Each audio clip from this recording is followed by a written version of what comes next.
देखिए बच्चों, mutual induction में दो पास पास रखी कॉइल्स के अंदर, है ना, एक में करंट होगा, एक में करंट नहीं होगा। मैं पहले इसको बना देता हूँ। देखिए, ये कॉइल है जिसमें बैटरी लगी हुई है और आपने एक रियोस्टेट लगा रखा है, मतलब करंट को चेंज करने का डिवाइस। इस कॉइल का नाम है पी कॉइल या प्राइमरी कॉइल। अच्छा, इसी तरह से हमने इसके पास एक और कॉइल रखा जिसमें सिर्फ एक गैल्वेनोमीटर हमने लगाया। इसमें फिलहाल कोई करंट नहीं है और इसका नाम है secondary coil.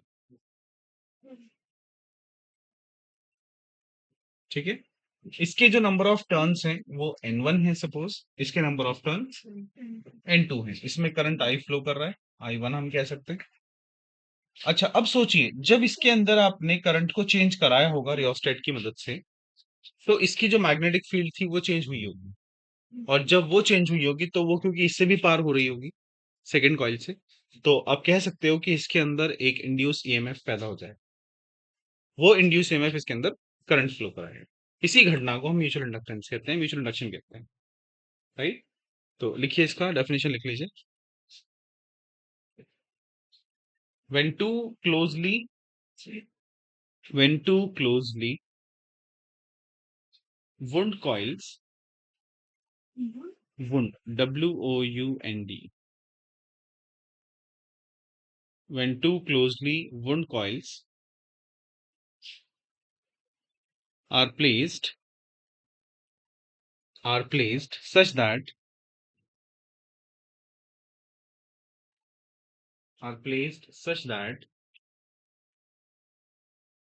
one of them has a variable current, one of them has a variable current, variable current, and the flux passing through the second coil, and the flux passing through the second coil changes, and flux through the second coil changes, changes, then an EMF is induced, then an EMF is induced in the second coil. In the second coil,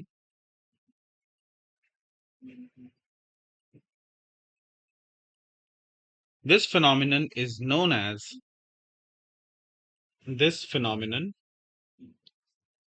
is known as mutual induction. Mutual induction.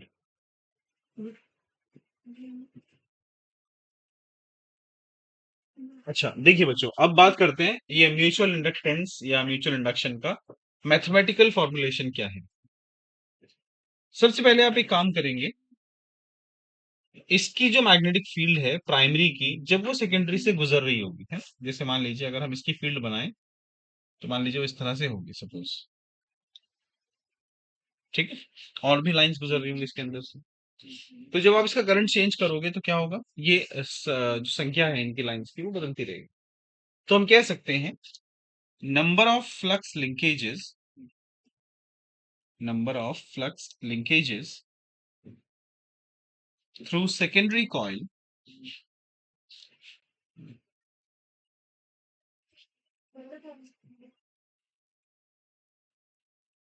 तो आपने लिख लिया N2 phi 2 equals to Mi1 where M is called coefficient of mutual induction या mutual inductance। इसका unit बताइए क्या होगा। Henry होता है ना, वेबर पर एम्पियर। तो फॉर्मूला क्या बनेगा इसका। हाँ, लिख लो इसको फॉर्मूले को और फिर इसके डायमेंशन लिखिएगा।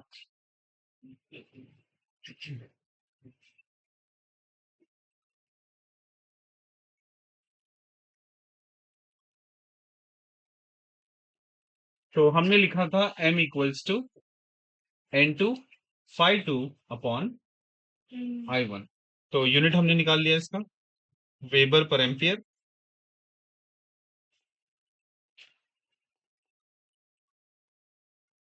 इसका यूनिट आया है वेबर प्रति एम्पियर, या दूसरा क्या होता था? Comment please. हेनरी। डायमेंशन क्या होगी इसकी बच्चों?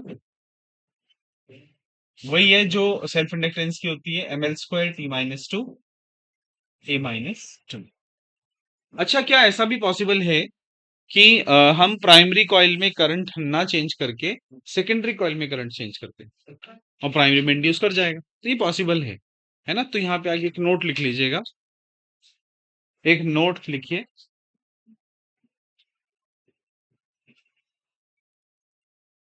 if current is flown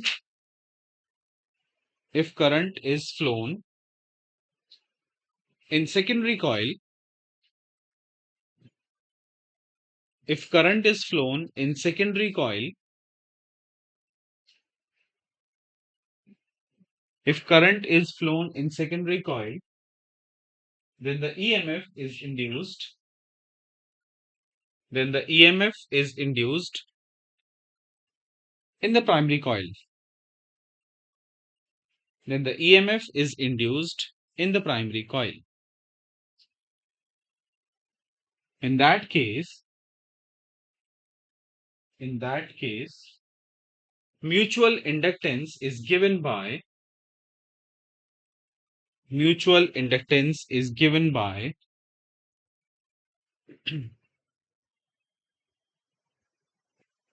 m equals to n1 phi 1 upon I2, n1 phi 1 upon I2। देखिए, तो हमने पहले एक m निकाला था और एक m हमने अभी निकाला है ना? लेकिन फर्क कितना हुआ कि पहले में हमने प्राइमरी को चेंज कराया था, इस बार हम लोग सेकेंडरी को चेंज करा रहे हैं। तो हम इसको ना ऐसे लिख देते हैं M21। इसका मतलब क्या हुआ? Mutual inductance of secondary coil due to 1। तो हम कह सकते हैं mutual inductance of secondary coil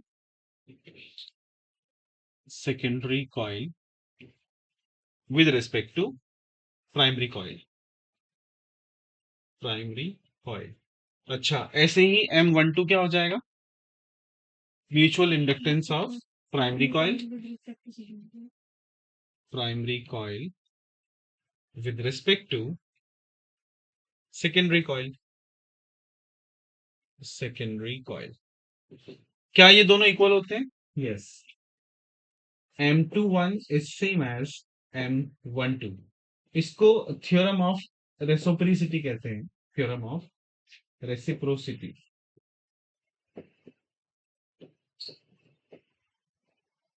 ठीक है, नोट कर लीजिए इसको।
डन। अच्छा, अब ये देखिएगा कि ईएमएफ में और म्यूचुअल इंडक्शन में क्या रिलेशनशिप है, तो बात करते हैं। Relation between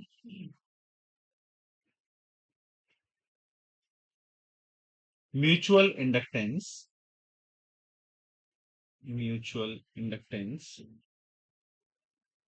and EMF. देखिए हम जानते हैं फ्रॉम फैराडेज लॉ, जो ईएमएफ होती है सेकेंडरी कॉइल में, that is equal to minus of N two d phi two upon D t. ये किसमें है भाई? In secondary coil.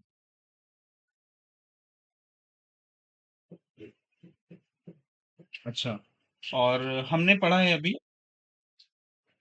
ऑल्सो, जो एम आई वन था वो किसके बराबर था? एन टू फाई टू के। ये एन टू फाई टू की वैल्यू है एम आई वन। तो ये वैल्यू अगर मैं यहाँ पे पुट करता हूँ इक्वेशन वन में, से इक्वेशन वन, इक्वेशन टू, तो from equation one and two हम इसको लिख सकते हैं EMF is equal to minus of d by d t into N two phi two. N two phi two की वैल्यू क्या है? M I one.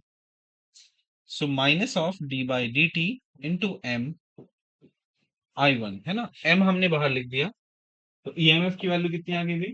Minus of M d I one upon D t. अच्छा, यहां से M की value क्या बनेगी? M equals to E two upon D I upon D t. ठीक है। अच्छा, अब यहां से बताओ, अगर ऐसा हुआ कि d I upon D t 1 ampere per second हो जाए, 1 ampere per second, in that case what is M? Magnitude of E two, right? क्या मतलब हुआ इसका? कि म्यूचुअल इंडक्टेंस उस ईएमएफ के बराबर है जो किसी सेकेंडरी कॉइल में तब पैदा होती है जब प्राइमरी कॉइल में करंट 1 एम्पियर पर सेकेंड से चेंज होता है। तो हम कह सकते हैं the mutual inductance, the mutual inductance is that EMF which is induced, which is induced in the secondary coil, in the secondary coil when current in the primary coil, current in the primary coil changes, changes at the rate of, at the rate of 1 ampere per second. ठीक है, तो ये होता है आपका mutual inductance. इसका यहां से भी एक यूनिट बना सकते हैं क्या? अनदर यूनिट, देखो यहां से चेक करते हैं ना। एम था हमारे पास E two upon D I one upon D T. बताइए, ये जो ऊपर वाला वैल्यू है ई, ये क्या है? वोल्ट। तो हम इसको लिख सकते हैं वोल्ट अपॉन एम्पियर प्रति सेकेंड, या लिख सकते हैं वोल्ट सेकेंड पर एम्पियर। तो ये भी एक इसका यूनिट हो सकता है।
Done?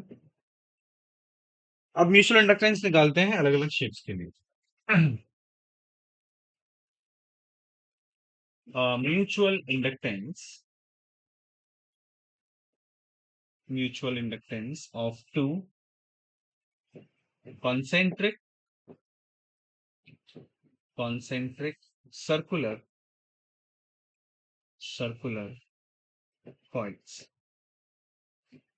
देखिए बच्चों,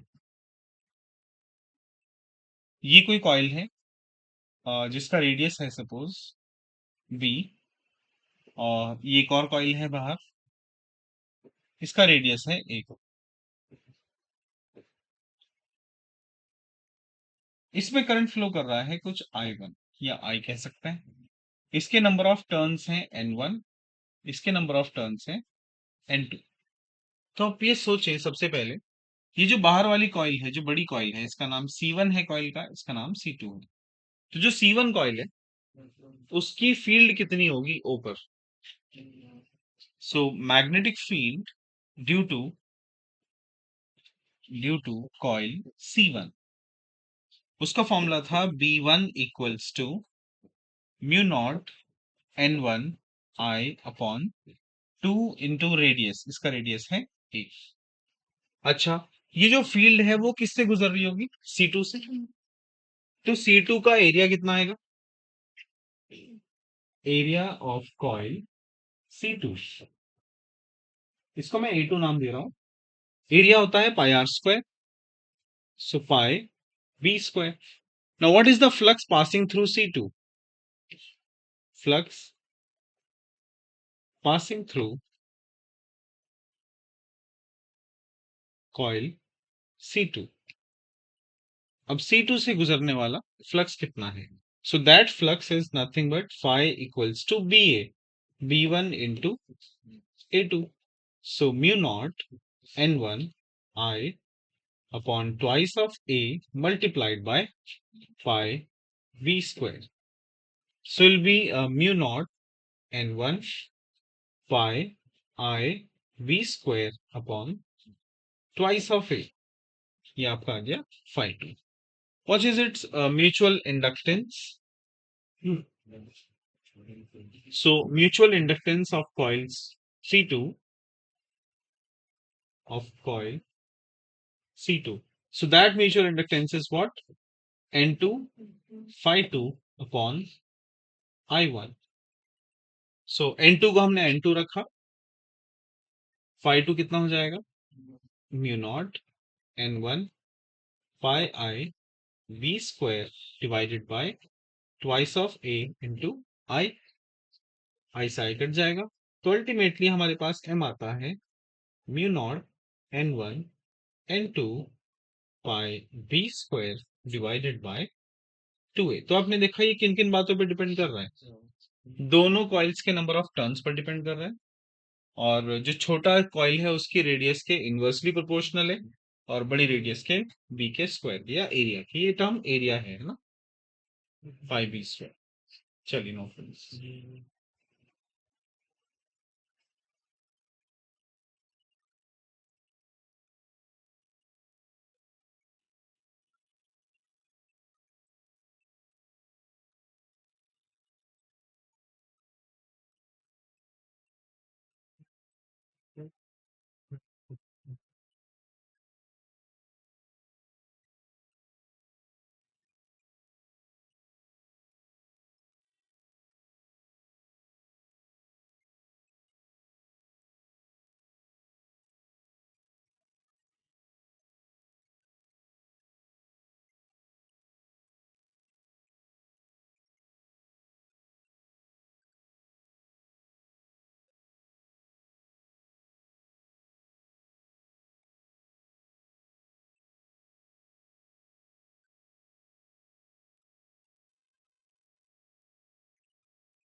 क्या ये करंट पे डिपेंड कर रहा है?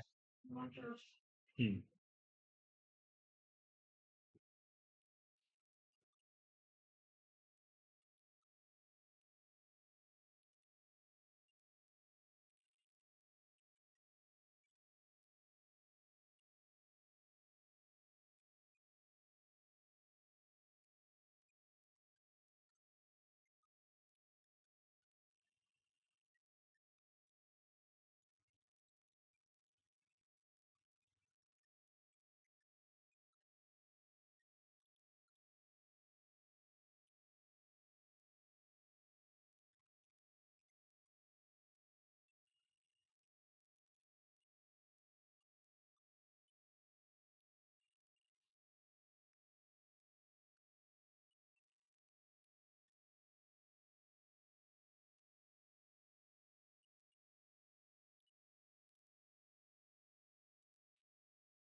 Done?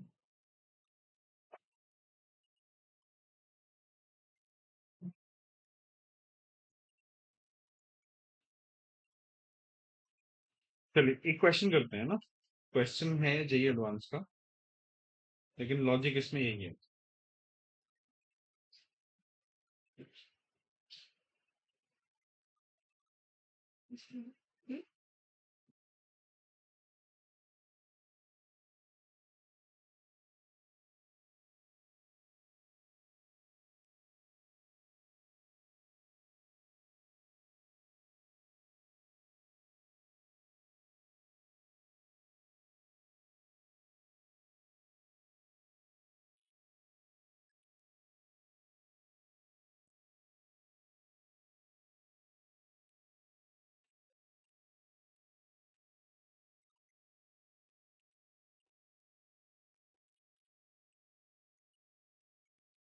देखिए क्वेश्चन है, ये आया हुआ है 2012 में। ये कहता है a circular wire loop, circular wire loop of radius capital R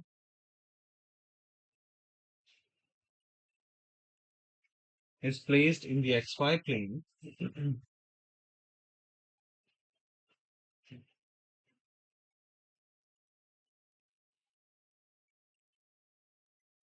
centered at the origin.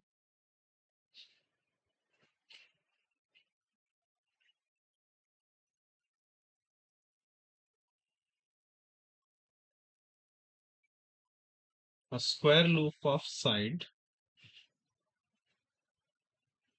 a square loop of side A, where A is very, very less than R, having two turns,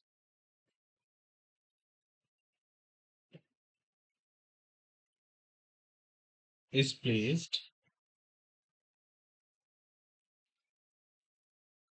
with its center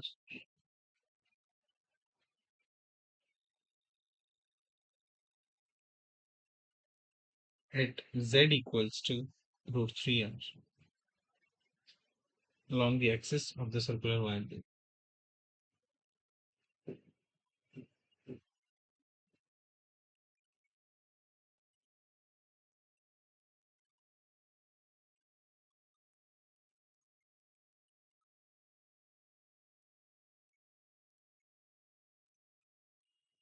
As shown.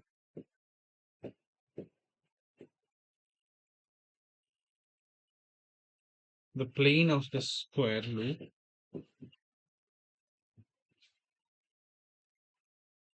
makes an angle of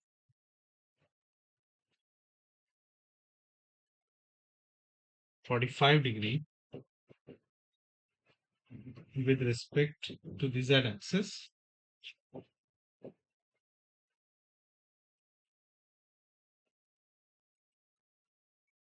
The mutual inductance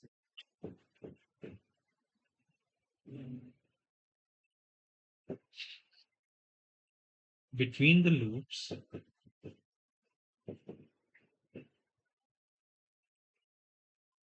is given by uh,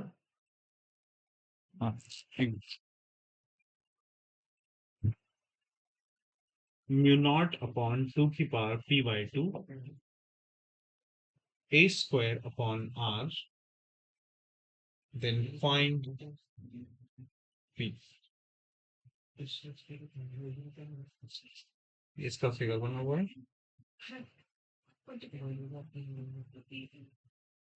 z is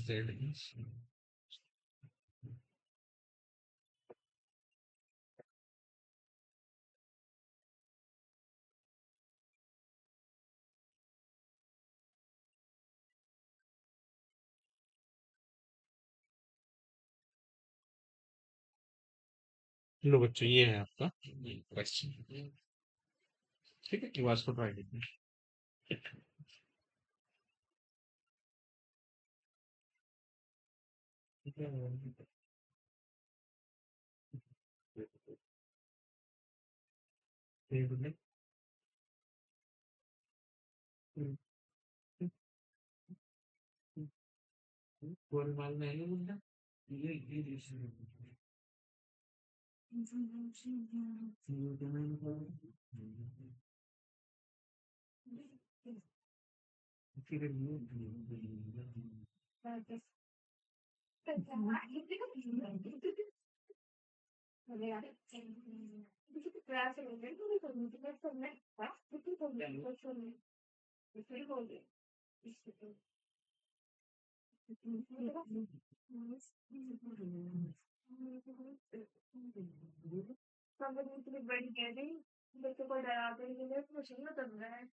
देखो logic ये है, पहले जो ये जो loop है ना, इसके कारण यहाँ पर फील्ड निकालते हैं ना, से ये पॉइंट पी है।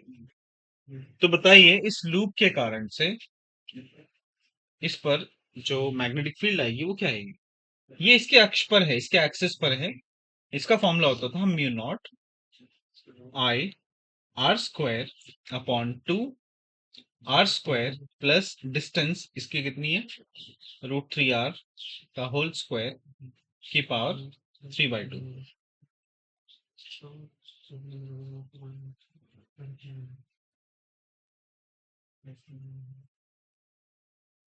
तो ये हो जाएगा mu naught I R square upon, देखिए ये आर स्क्वायर और 3r² है ना, 4r², यानी कितना आ जाएगा ये 2r की पावर 3।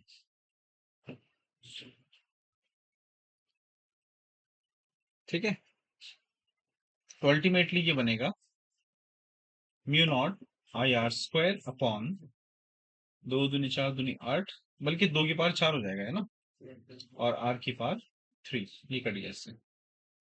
ये तो आएगा b। अब इससे गुजरने वाली फ्लक्स कितनी हो जाएगी भाई, phi equals to B A cos 45। So mu naught I upon 2 की पावर 4 r मल्टीप्लाइड बाय इस स्क्वायर का एरिया क्या होगा भाई, ए स्क्वायर, और cos 45 1/√2। ठीक है, अब हमारे पास फॉर्मूला क्या था एम का, एन फाई अपॉन आई, कितना नंबर ऑफ टर्न्स है इसके अंदर, 2, twice of mu naught I A square upon 2 की पावर 4 √2 r। ठीक है ना, एक 5 यहां से कट जाएगी, तो 2 की पावर 3 ये है, हाफ ये है, कितना हो जाएगा 7/2, वो 7/2 आ जाएगा, यानी ये पीक की वैल्यू 7 हो जाएगी।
Mutual inductance of two coaxial solenoids है ना अगला टॉपिक है।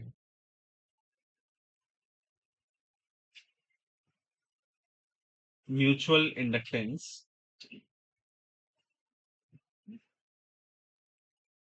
ऑफ टू कोएक्सियल सोलेनॉइड्स, यानी दो सोलेनॉइड्स हैं जो एक दूसरे के एक्सिस के साथ रखी गई हैं। एक कॉइल ये मान लीजिए, एक कॉइल इसके अंदर मान लीजिए।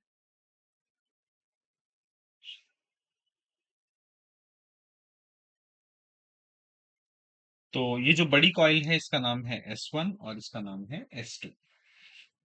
यहां से करंट जाता है ऐसे,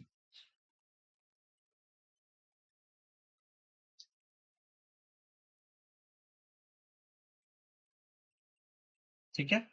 जो छोटी कॉइल है उसमें करंट नहीं है। इसके जो नंबर ऑफ टर्न्स है वो N1 है, इसके नंबर ऑफ टर्न्स N2 है, इसमें करंट आई जा रहा है। जो ये बड़ी वाली कॉइल है इसका रेडियस है R1, ये अगर हम इसका एक्सेस बनाएं, और जो छोटी कॉइल है उसका रेडियस है R2। अब हमारा मोटिव है कि जो बड़ी कॉइल है, जो बड़ी सोलेनॉइड है, उसकी फील्ड निकालें और फिर इंडक्टेंस निकालें जिसका छोटी कॉइल का। तो बात करते हैं पहले magnetic field due to solenoid S1। S1 के कारण से मैग्नेटिक फील्ड क्या होगी? So that field is given by mu naught N I upon its length. इसकी लेंथ को हमने L मान लिया है। अच्छा, अब ये जो छोटा कॉइल था, छोटा सोलेनॉइड था, उसका एरिया ऑफ क्रॉस सेक्शन क्या होगा? Area of cross section of smaller solenoid, इसका एरिया ऑफ क्रॉस सेक्शन होगा A2 बराबर पाई R2 स्क्वायर। अब छोटी सोलेनॉइड से कितनी फ्लक्स गुजरेगी? So magnetic flux associated with the smaller coil, with the smaller coil। ठीक है। तो जो छोटी कॉइल है उसका हम लोग फ्लक्स निकालते हैं, वो कितना आएगा? So that flux is φ2 equals to इसका पहले का मैग्नेटिक फील्ड और दूसरे का area B1 A2। So will be mu naught N1 I divided by L multiplied by pi R2 square। So it is mu naught N1 pi R2 square into I divided by L। ये आपका आ गया φ2। What is the mutual inductance? So mutual inductance, so that is M equals to N2 φ2 upon I1, yeah, which is I। So N2 φ2, that means N2 multiplied by mu naught N1 pi R2 square I divided by L multiplied by I। ये ऐसा I cancel हो जाता है। So ultimately we are left with M equals mu naught times N1 N2 pi R2 square divided by L। तो देखिए किन बातों पे डिपेंड किया है? दोनों के नंबर ऑफ टर्न्स पर, छोटे वाली सोलेनॉइड के एरिया पर, और सोलेनॉइड की लेंथ पर।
डन। अच्छा, अगर हम एक कॉइल को अम, इस तरह से रखें कि वो एक सोलेनॉइड को कंटेन करे, तो उसका म्यूचुअल इंडक्टेंस क्या होगा? एक क्वेश्चन है कि एक सोलेनॉइड है और यहाँ पे एक कॉइल है जिसको कंटेन किए हुए है, ठीक है? और इसमें करंट जा रहा है सपोज आई, ठीक है? इसके नंबर ऑफ टर्न्स हैं एन, और जो सोलेनॉइड है इसके नंबर ऑफ टर्न्स मान लीजिए एन डैश, ठीक है? और जो सोलेनॉइड थी इसकी रेडियस हमें दे रखी है सपोज स्मॉल आर, और जो लूप है ये बाहर वाला इसका रेडियस है कैपिटल। अब बताइए म्यूचुअल इंडक्टेंस सोलेनॉइड का क्या होगा?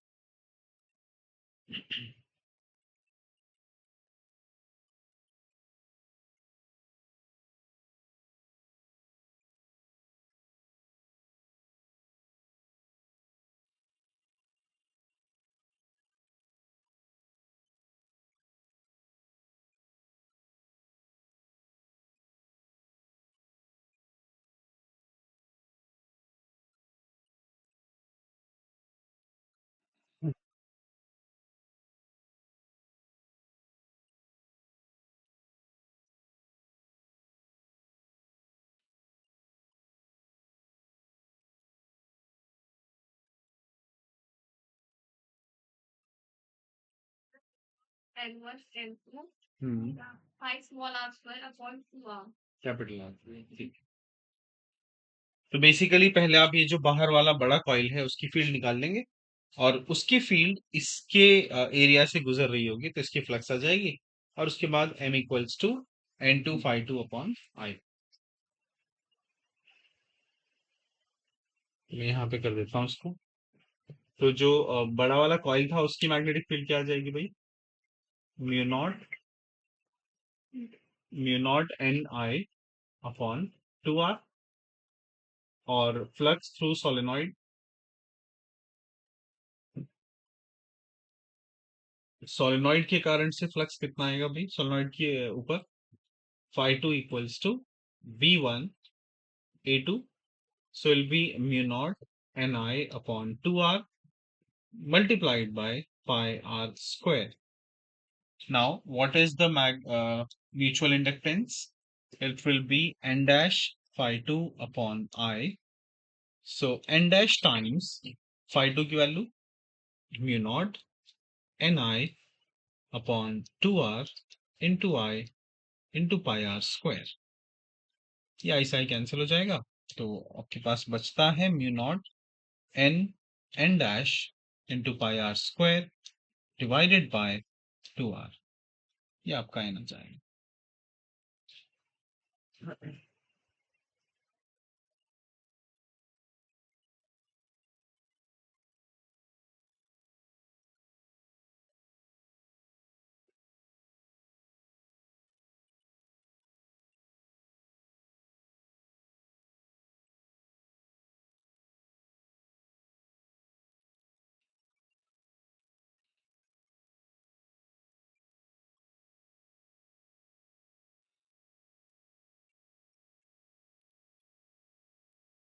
अच्छा, अब हम इसमें ना किरचॉफ लॉ अप्लाई करना सीखेंगे कि किसी सोलेनॉइड के अंदर यानी किसी इंडक्टेंस में अगर कोई रेजिस्टेंस भी जुड़ा हो, एक बैटरी भी जुड़ी हो, तो उसके अंदर किरचॉफ लॉ कैसे लगा। देखिए, सो किरचॉफ्स लॉ इन ईएमआई। देखो, इसमें हमें बहुत गहराई में नहीं जाना है ना, बेसिक जो कॉन्सेप्ट है वही लगाएंगे हम लोग। ये कोई रेजिस्टेंस है सपोज, और यहाँ पे कोई इंडक्टेंस है, और यहाँ पे कोई बैटरी है। ये पॉइंट ए है, ये पॉइंट बी है सपोज। ये रेजिस्टेंस आर है, ये इंडक्टेंस एल है, इसका ईएमएफ ई है बैटरी का। तो जाहिर है कि इसमें जो इंड्यूस करंट पैदा होगा वो इसके एक्चुअल करंट की ऑपोजिट डायरेक्शन में होगा, है ना? तो मान लेते हैं वो करंट इस तरफ जा रहा है। अब ये करंट या तो चेंज होगा या तो इसकी वैल्यू घटेगी या तो बढ़ेगी, है ना? तो आप जानते हैं कि जो ईएमएफ होता है ना, ये पूरे सर्किट के अंदर करंट वही फ्लो करा। तो आप यहाँ पे किरचॉफ की इक्वेशन लगाइए, तो ये जो पॉइंट है ए और ये जो पॉइंट है बी, इनके पोटेंशियल्स भी शामिल होंगे। कैसे? ए का पोटेंशियल क्या हुआ? वी ए माइनस, इसमें कितना पोटेंशियल आएगा? आई आर, माइनस इसमें कितना आएगा? L D I upon D T, फिर minus E equals to V B. ये इसका इक्वेशन है, ठीक है। हाँ, इसमें जो D I upon D T है, it will be positive if current increases, है ना, and D I upon D T will be negative if current is decreasing. तो करंट के बढ़ने या घटने के अकॉर्डिंग आपको D I upon D T का चिन्ह या उसका साइन पुट करना है, ठीक है। इसमें यूज करेंगे, अगर सपोज करो ये D I upon D T positive हुआ तो ये पॉजिटिव ही रखा जाएगा, ये नेगेटिव हुआ तो ये नेगेटिव ही रखा जाएगा, ठीक है। तो इस साल भी क्वेश्चन आया था ऐसा नीट के एग्जाम में, बट उससे पहले मैं क्वेश्चन कर लूँ।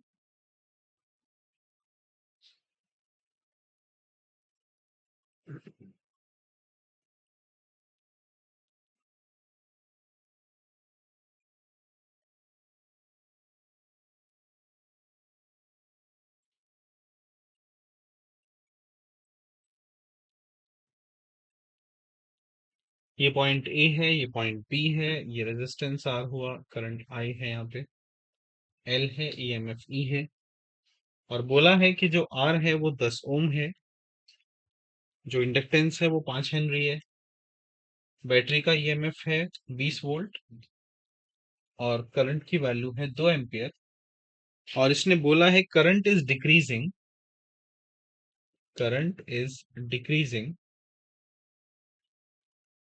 Eight the rate of 1 ampere per second. Find V A B. V A B का मतलब होता है बच्चों V A minus V B. चलिए कैलकुलेट करिए और बताइए क्या है।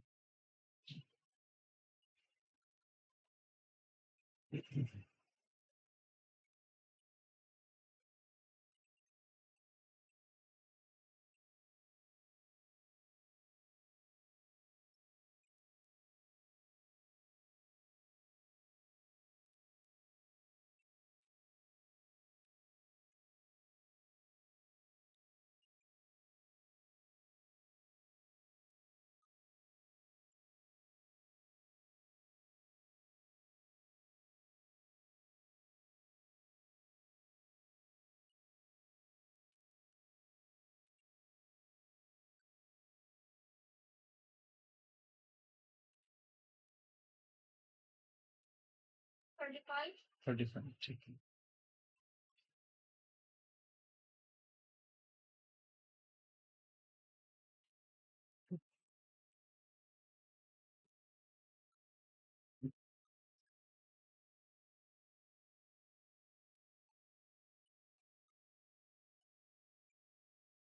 बस ये इक्वेशन ही लगाइएगा इसमें, जो हमारे पास इक्वेशन ऊपर लिखी थी हमने।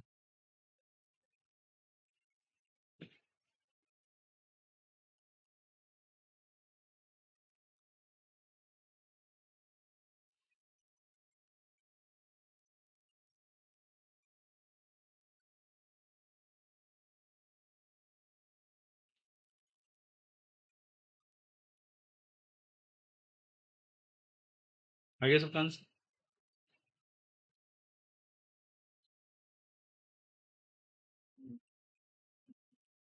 इसमें जो D I upon D T है वो -1 है ना।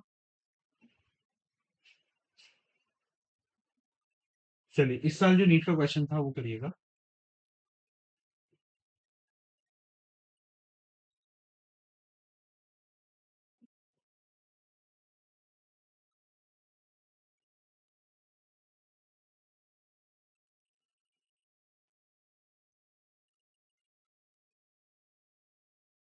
ये 1 हेनरी का इंडक्टेंस है, 5 वोल्ट की बैटरी है, और 2 ओम का रेजिस्टेंस है, करंट इसमें आई जा रहा है, और आई इसने बोला है 2 ampere, and is increasing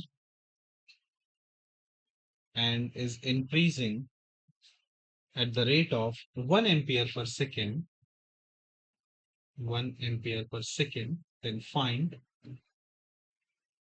find VAB. Option A 10 volt, option B 5 volt, option C 6 volt, option D 9 volt.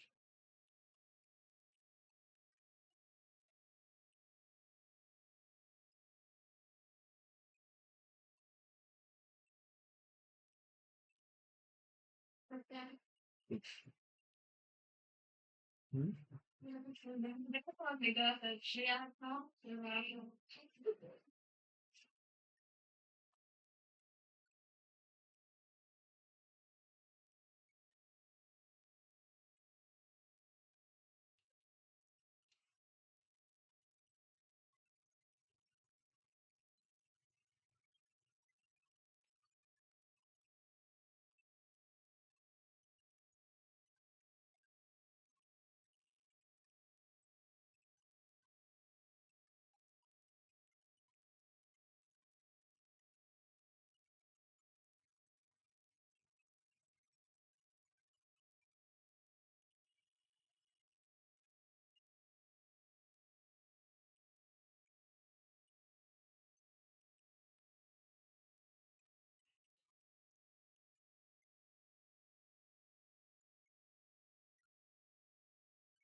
Done. 10 आगे सबका आंसर। बस ये क्वेश्चन इस बार आया था, देखो बहुत मुश्किल नहीं था ये। हम्म,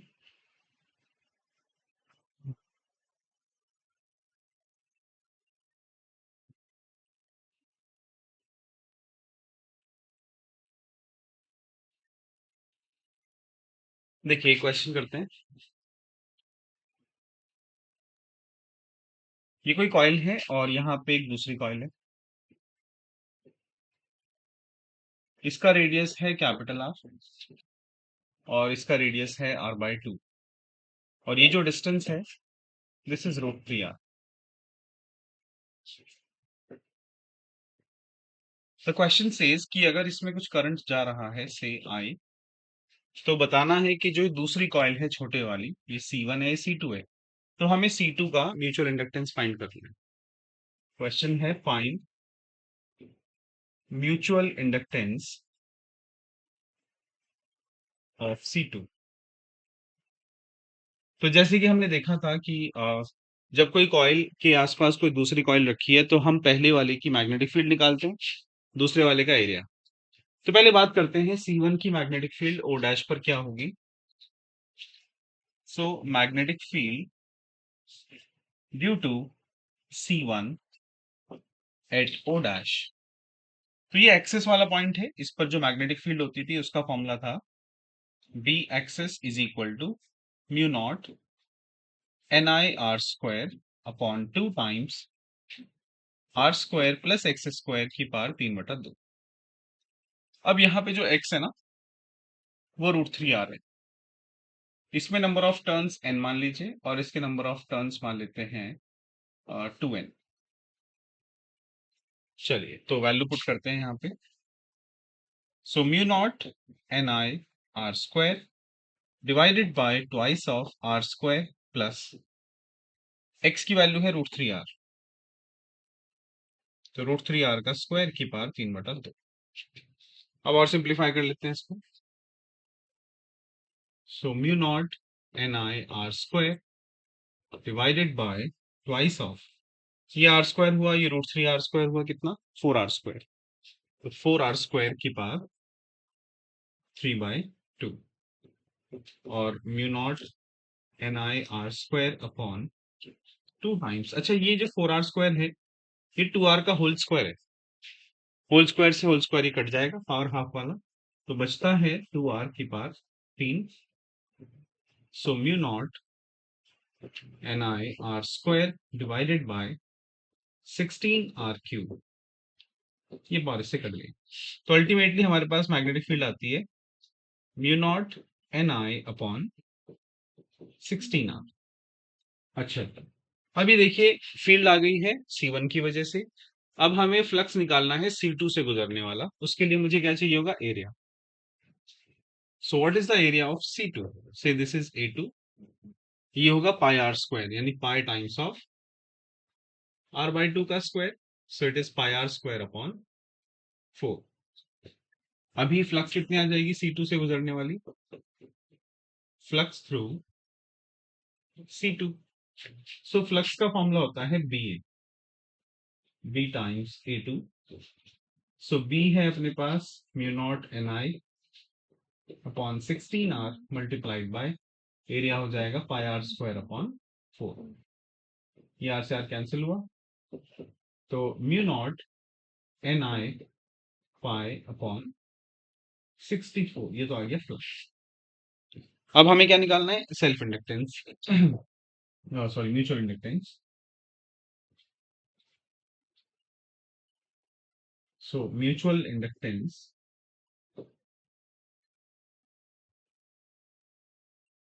M equals to N2 phi 2 upon I, N2 इसने दिया है 2N मल्टीप्लाइड बाय phi 2 कितना है अपने पास, mu naught NI pi upon 64 into I, ये I से I कैंसिल हुआ, तो फाइनली ये बचा हमारे पास mu naught N square pi divided by 32।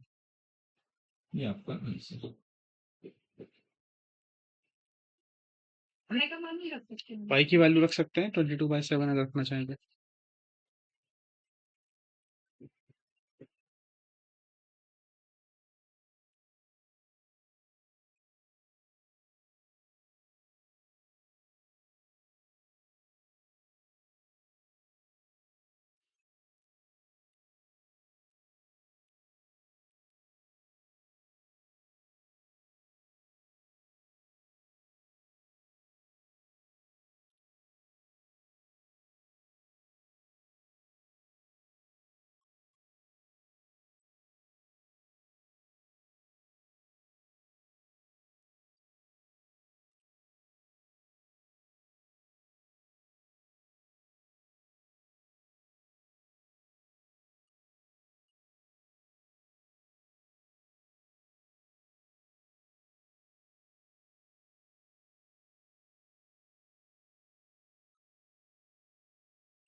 चलिए एक और क्वेश्चन करते हैं।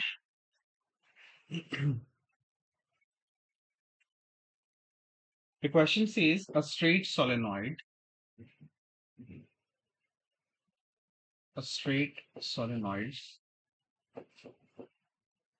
has 50 turns per centimeter in primary and 200 turns in the secondary.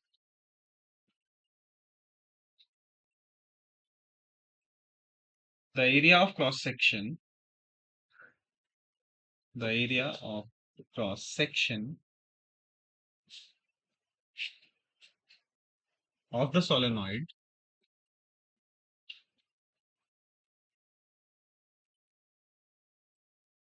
is 4 centimeters square.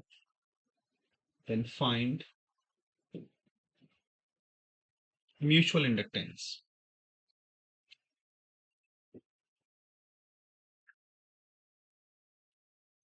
चलिए ये आप लोग ट्राई कीजिए।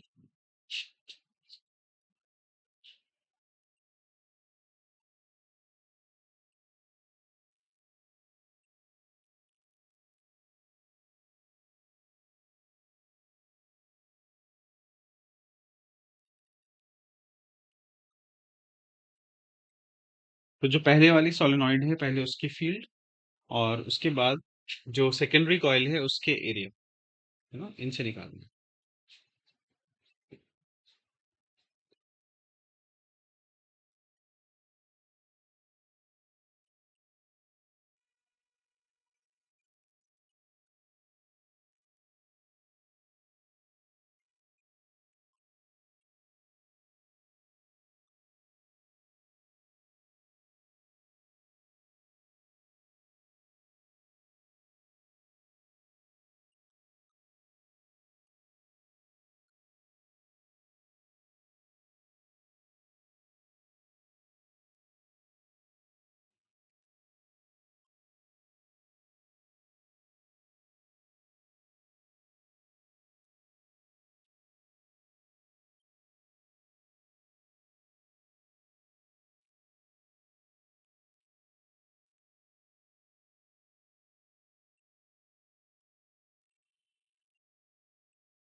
अभी हुआ?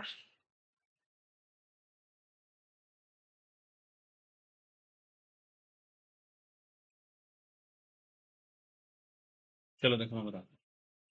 पहले तो जो सोलेनोइड का आपको number of turns per centimetre दिया हुआ है, ये स्मॉल एन है, ये है 50 टर्न्स पर सेंटीमीटर।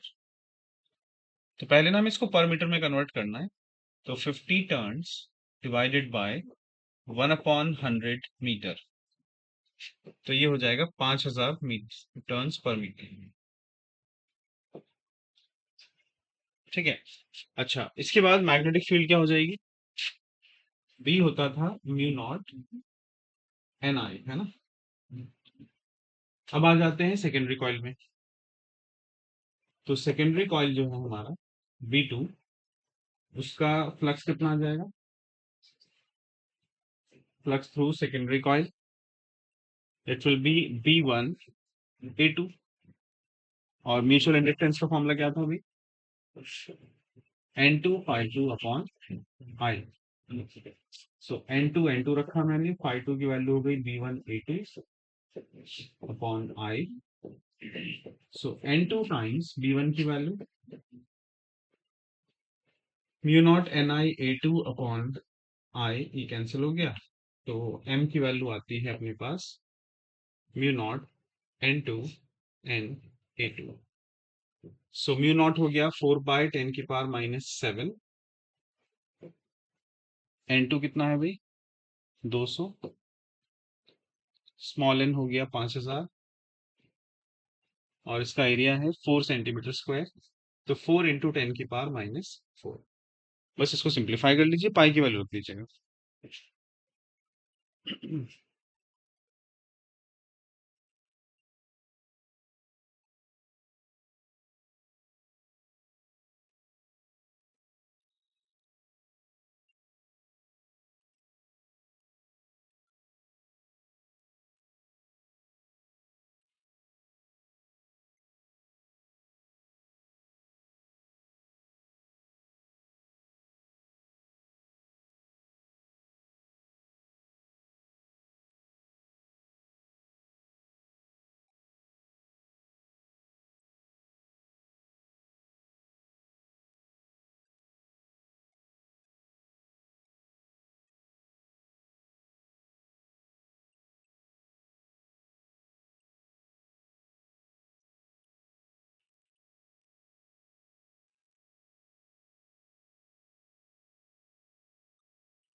नारा भी सॉल्व करके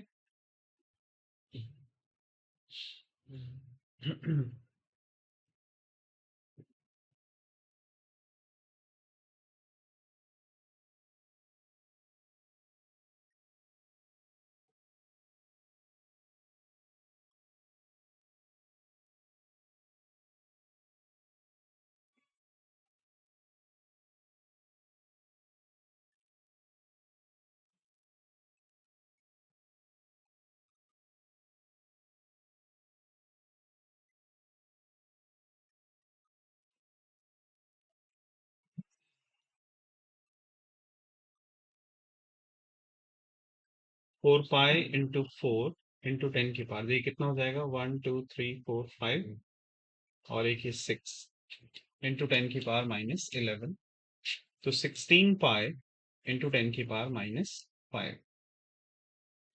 तो इसको रख लेते हैं 3.14 इंटू 10 की पावर -5। ठीक है, इसको मल्टीप्लाई कर लीजिए, देखो क्या आता है।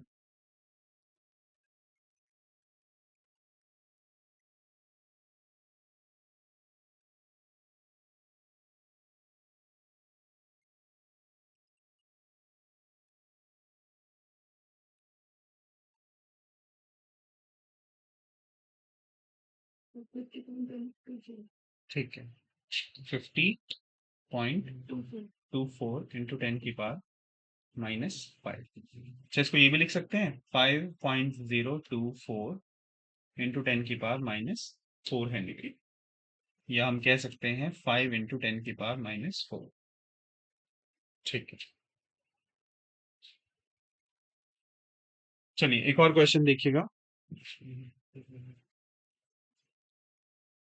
क्वेश्चन है, find the mutual inductance, find the mutual inductance between two coils,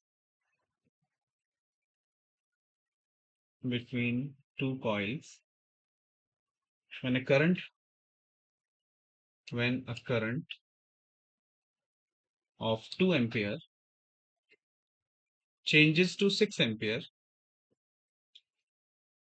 in 0.2 second and induces an EMF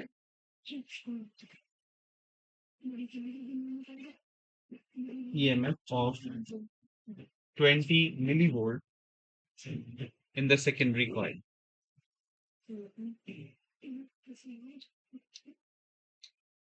चलिए ये ट्राई कीजिएगा। इसमें ईएमएफ दे रखा है आपको, और ईएमएफ वाला फॉर्मूला लगाइएगा म्यूचुअल इंडक्टेंस के साथ।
क्या फॉर्मूला होता है भाई ईएमएफ का म्यूचुअल इंडक्टेंस के साथ?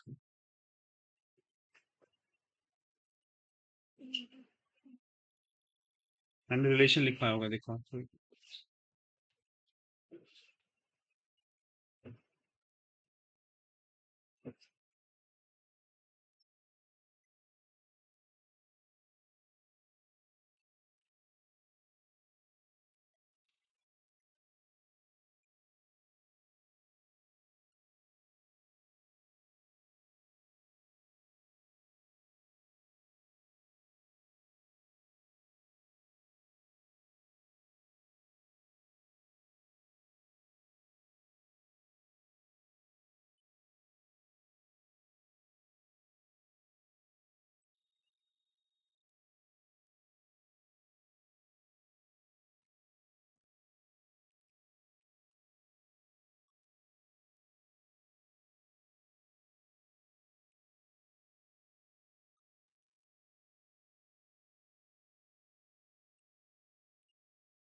देखिए ईएमएफ का फॉर्मूला था एम के साथ, EMF equals to M times delta I upon delta T. तो आपको एम चाहिए, ईएमएफ आपको दिया हुआ है, आई का चेंज दिया हुआ है, टाइम दिया हुआ है।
कितना आ रहा है बच्चों?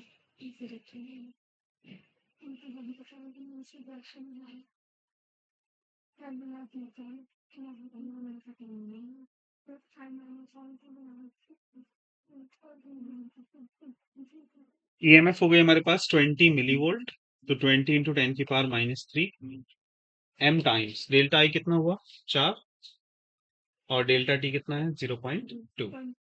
पॉइंट हटा देंगे, ऊपर 0 आ जाएगा, ये 20 आ गया। तो m equals to 20 × 10⁻³ upon 20 cancel हुआ, तो m इक्वल्स टू 10⁻³ हेनरी, या इसको बोल सकते हैं 1 milli henry.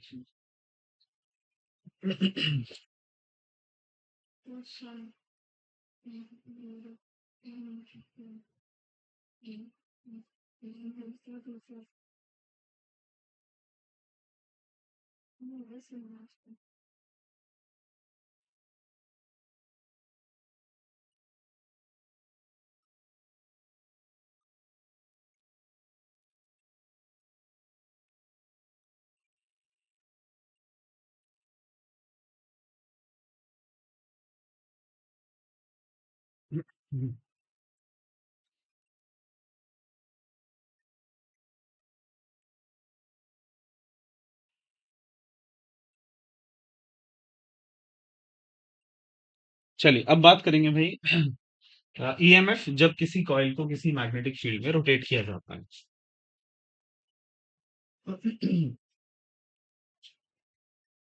EMF in a coil rotating in a magnetic field, rotating in a magnetic field।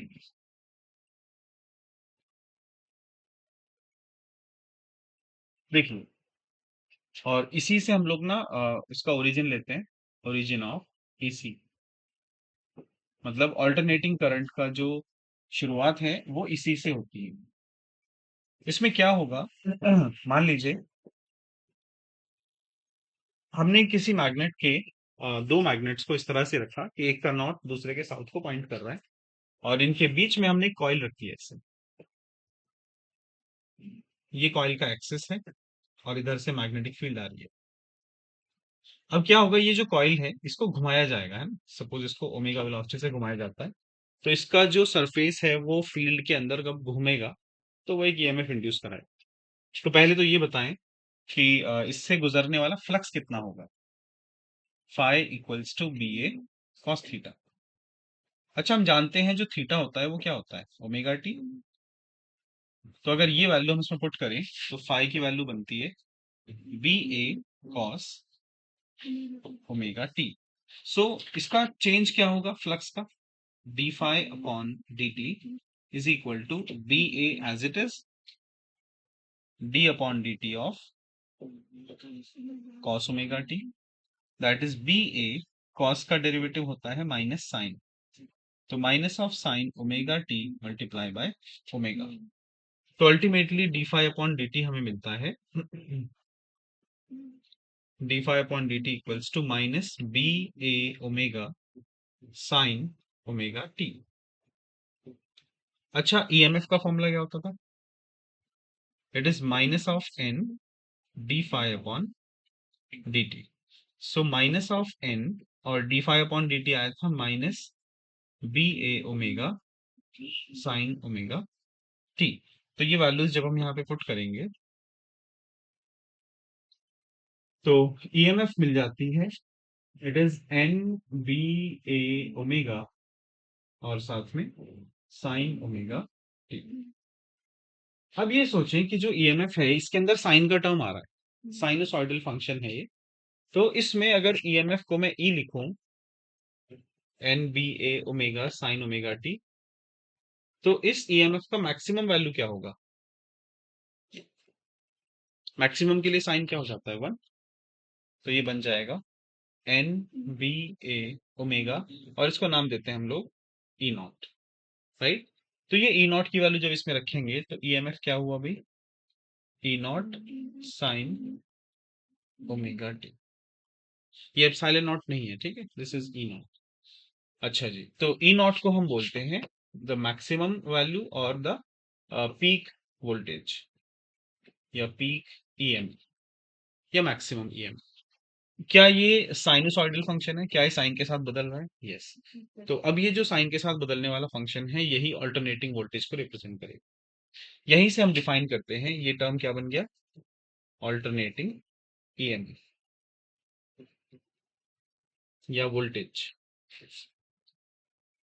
हम यहां से करंट भी निकाल सकते हैं। तो अगर आप देखें, करंट का फॉर्मूला होता है I equals to E upon R। So E naught upon R into sine omega t. ये जो E नॉट अपॉन R है ना, इसको I नॉट कहते हैं।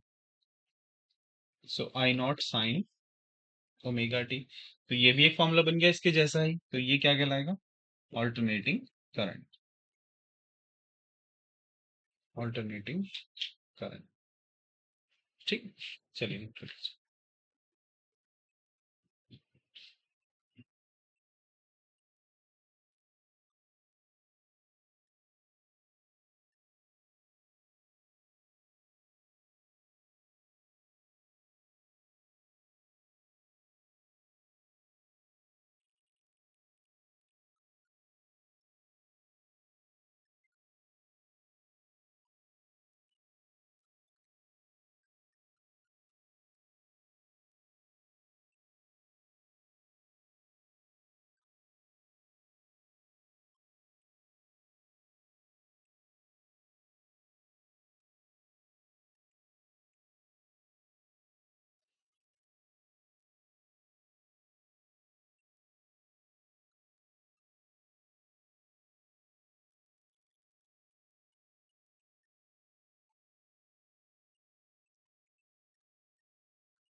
अच्छा बच्चों, डीसी और एसी में क्या फर्क होता है?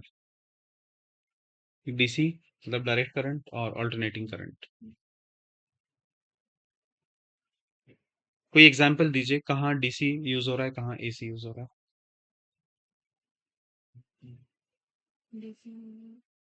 हाँ, जैसे ये लाइट जल रही है अभी यहाँ पे ना, इसमें कौन सा करंट है, एसी या डीसी? डीसी है इसमें? नहीं बेटा, इसमें एसी है।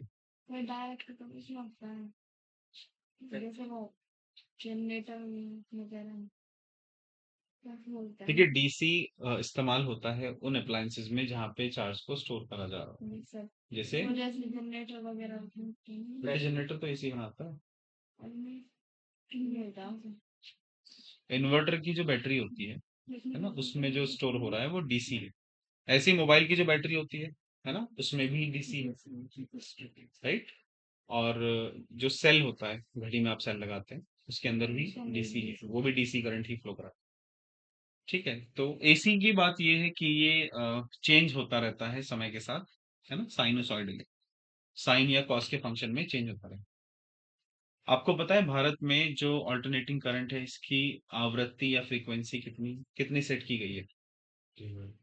50 हर्ट्ज। इसका मतलब क्या है?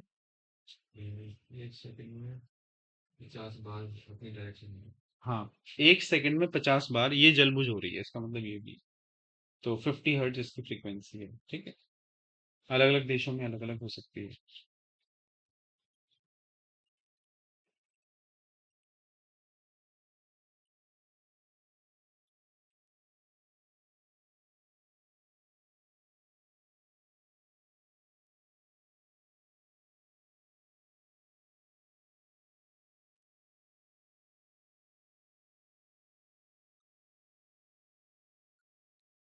अच्छा, चलिए एक यहाँ पे और लॉजिक समझते हैं। डायरेक्ट करंट, डायरेक्ट करंट या डीसी जिसको कहते हैं। सबसे पहले तो हमें ये समझना है कि ये करंट जो होता है वो साइनोसॉइडली चेंज नहीं होता। ये दो तरह का हो सकता है। पहला, कांस्टेंट डीसी, कांस्टेंट डीसी, यानी वो डीसी या वो करंट जो समय के साथ ना बदले, है ना। The current, the current which remains constant, which remains constant with time। तो अगर हम इसका ग्राफ भी बनाए ना, तो इसका ग्राफ कुछ ऐसा आता है। यहाँ पे आई है और यहाँ पे टी है, तो ग्राफ आएगा ऐसे, ये कांस्टेंट है। दूसरा, एक हो सकता है वेरिएबल डीसी, वेरिएबल डीसी, इसको हम लोग फ्लक्चुएटिंग डीसी भी कहते हैं। Comment please, fluctuating DC, fluctuating DC, या इसको पल्सेटिंग डीसी भी कहते हैं,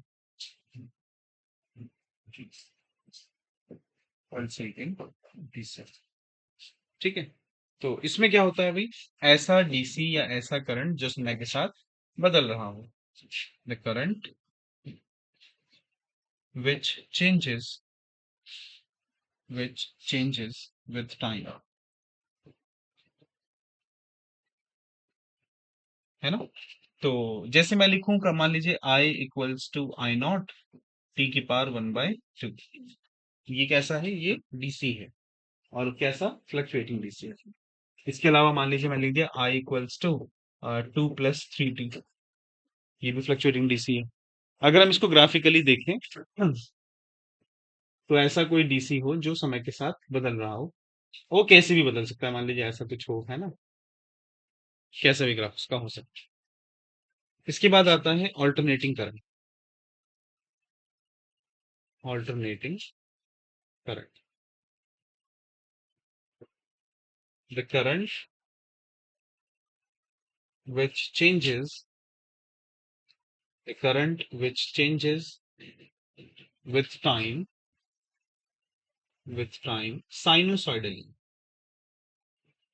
साइनोसॉइडली मतलब साइन और कॉस के फंक्शन के अकॉर्डिंग वो अपनी वैल्यू रिपीट करे, उसको कहते हैं ऑल्टरनेटिंग करंट। जैसे कि हमने लिखा formula I equals to 3 sin 4t, है ना। ये क्या है? ये एसी है। मैंने लिखा suppose I equals to 1/√2 cos 4t - π/4, है ना। ये भी क्या है? एसी, जिसमें साइन और कॉस के फंक्शंस आएंगे, वो एसी कहलाता है। इसका जो ग्राफ है वो साइन कॉस के साथ होना चाहिए, मतलब कि ये ग्राफ ऐसे बना सकते हैं आप। ठीक है, इसके अलावा आप ऐसे भी बना सकते हैं कि ग्राफ कोई हो साइन और कॉस के साथ स्टार्ट हो रहा हो ऐसे। ठीक है, ये पॉसिबल है। तो ग्राफ से भी आप पता लगा सकते हैं और वैल्यूज से भी। अगर आपको वैल्यूज दी हुई है साइन कॉस में, तो वो एसी है।